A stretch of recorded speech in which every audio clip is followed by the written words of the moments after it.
This is Randy Bell with the Courier podcast, the place to come for the latest Clinton news. Clinton aldermen are considering an ordinance to regulate short-term rentals in Olde Towne after a developer proposed moving 5 railroad cabooses to a vacant lot near the north end of Jefferson Street to offer unique accommodations for people visiting the city. Brian Biernat said the cabooses would be painted and retrofitted with modern conveniences, including TVs and queen beds. He says the goal would be to put them in and make a nice, attractive place for people to come in and stay. His company has 21 other short-term rentals in the Jackson Metro, but this would be the first time he'd be using cabooses for that purpose. The company caters to corporate clients, but he says it's also family-friendly.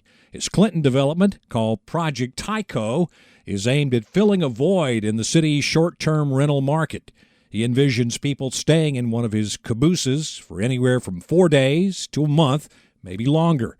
But the ordinance the board is considering would limit stays to fewer than 30 days. Nearby homeowners, including Sarah Wolf, have voiced opposition to the project. I'm a little concerned that there's a little bit of pie in the sky, if you want to say. I don't know that it's a proven concept. And she's worried about the impact on the quality of life in the neighborhood. In this particular case, that 5 of them are grouped together, I think it is a little concerning from a security standpoint. And she said there would be a constant turnover of people moving in and out of those accommodations. Wolf has gotten more than 50 signatures on a petition expressing concerns about Project Tyco. Alderman Jim Martin says he's sensitive to the neighborhood concerns. My opinion is the most important part of the zoning ordinance is to protect the next door neighbor.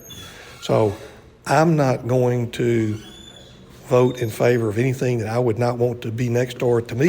So I think we need to be real careful with short-term rentals, that we really do have support of the neighbors where something like that is going in, rather than opening up the city or even an area of the city, whether it's Old Town District or something else, without making sure that the citizens that own property, live next door to it, that they think that's compatible with where they live. There's also concern among board members about what seems to be a prevalence of Airbnb-type accommodations that are currently available all across Clinton, even though they're not authorized under the current city ordinance. An Airbnb is a short-term rental.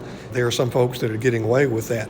Now, if we want to permit Airbnb citywide, then we need to look at that too.